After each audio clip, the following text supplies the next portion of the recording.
कितना मानती हो यार।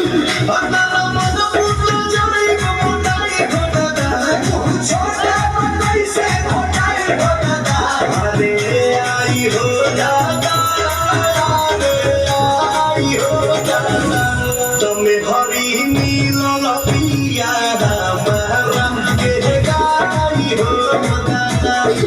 बोलो मेरा तू बना के पीवा चाय हो दादा।